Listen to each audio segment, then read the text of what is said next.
how to deal with inflation as a business. In this video, I'm going to talk about this rising inflation that we are under right now and what you can do as the business owner to not only survive, but thrive.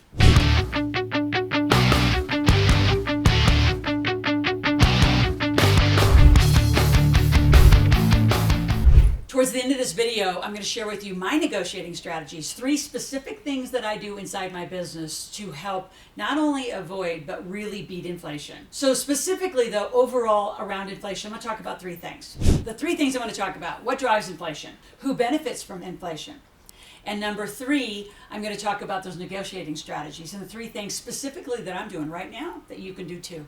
So what drives inflation? So what drives inflation is the increase in production costs or the increased demand of products and services. And I mean, think about with the pandemic, the increased demand for toilet paper. Are you kidding? Hand sanitizer. I mean, masks are free everywhere right now, but they were being charged what? I mean, I know little packs were being charged $5, $10, $15 because they were so scarce, they weren't being produced. So there's all these pressure points that drive it.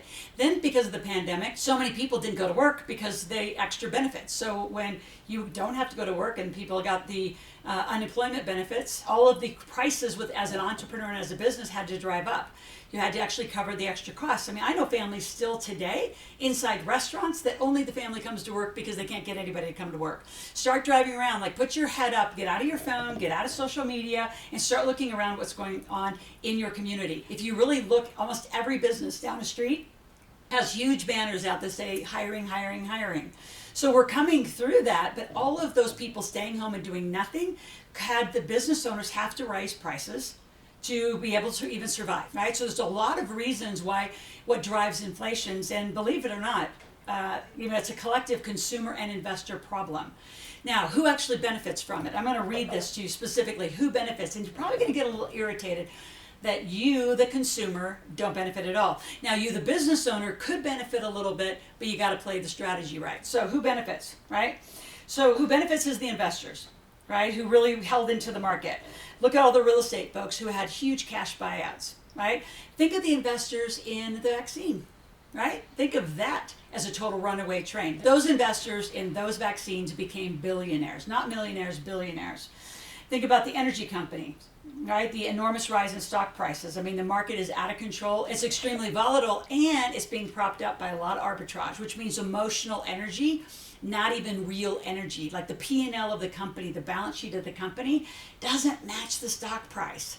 It's going on all over the place, so you should be very careful about that. Inflation can also provide the business owners and the investors the pricing powers to increase their margin. So if you've noticed, everyone's had to increase their price to keep up. Why? Because everything they're buying is higher. I mean, we're in a 20, 30, 50, in some cases 100% additional pricing. And the biggest one, which is really interesting, is how not only businesses but countries are withholding supplies to demand prices up. Think of all the supplies that are off the coast not getting into the mainland, right? And there's so much negotiation going on around the world of bringing them over to Florida, bringing them to the East Coast, and coming in through the East Coast. Now, let me talk specifically to the 3 things I do. Before I do that though, if you're enjoying this content, I want you to subscribe to my channel. I want you to click the notification button, and also at any time, like, share this with other people. We want thousands of people getting financially literate together.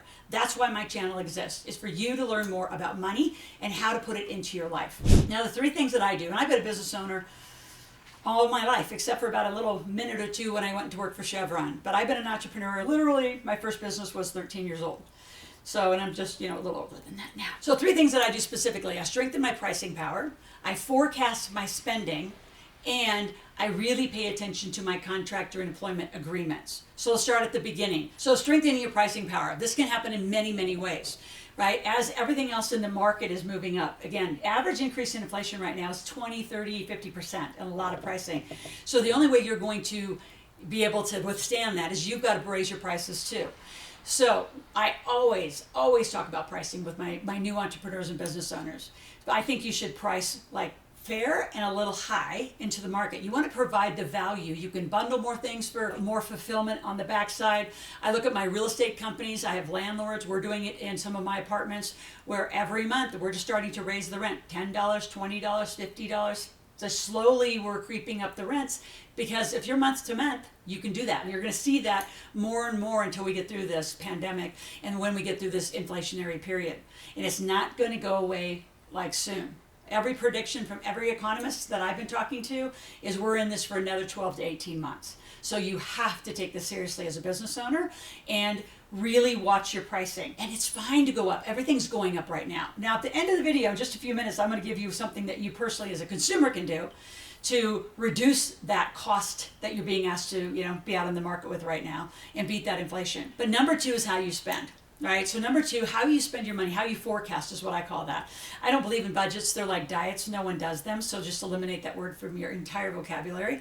So when you forecast, you're thinking, how do I spend my money? And one of the biggest mistakes business owners do, and I just had one of our big table sessions in Vegas, and I don't know how many people in the room raised their hand when I said, are you spending, when an invoice comes in, you immediately pay it? I'm going to start coaching you and educating you on how to spread out those payments weekly. So yes, instead of doing twice a month bill paying, which is what a lot of people do, and that's really an old-fashioned thing, you need to cash flow manage by paying bills and set them, what's week 1, what's week 2, what's week 3, what's week 4. So you actually spread out your spending and your expenses through the month. So your income's your income. That's a whole nother conversation. I'll teach you how to make money all the time. For inflation, you've really got to watch your spending and hold your cash as long as you can. Which also brings me to, I just got to put this in. You can search in my channel for the EIDL loans that end December 31st, 2021. And then when that ends, if you're listening to the video then, we can help you get funding sources. I have 28 banks that we work with to get you funding. It's critical. I'll give you that link in a little bit. Just a quick comment on employment and independent contractor agreements. When inflation hits, so you don't have to have every 90-day or 6-month or reviews on a regular basis, I would put in 12-month, 18, 24 months of stable, salaries or contract, retainers per month. You really got to lock that, because otherwise you're going to have a workforce that's going to expect more pay in a time where you're trying to manage your costs as much as you can and raise your prices. The employment side of your human capital does not need to take a lot of this, but you got to renegotiate and also put them on a lot of incentives. If they work more, the company makes more, they make more. Right? Have that be where you actually can give them, more money and raises. Now, to you, the consumer, before I end, I have a website. It's a link, askloral.com/beat inflation. The only place that price fixing can happen that I've seen, and I've talked to so many experts, is in direct sales companies. So I know a lot of you have this aversion. Oh my gosh, I don't want Amway and I don't want soap in my garage. I'm not asking you to. So I use many direct sales companies, from my laundry detergent to my dishwashing soap to my cleaning products to wine to facial products. I buy a lot from direct sales because they can't increase their pricing. So learn more, go to askloral.com/beat inflation. In addition to that, there's going to be an application. If you want to work with me and really learn how to live corporate life and live like a millionaire, I'd love to help you. We'll learn more. See you tomorrow.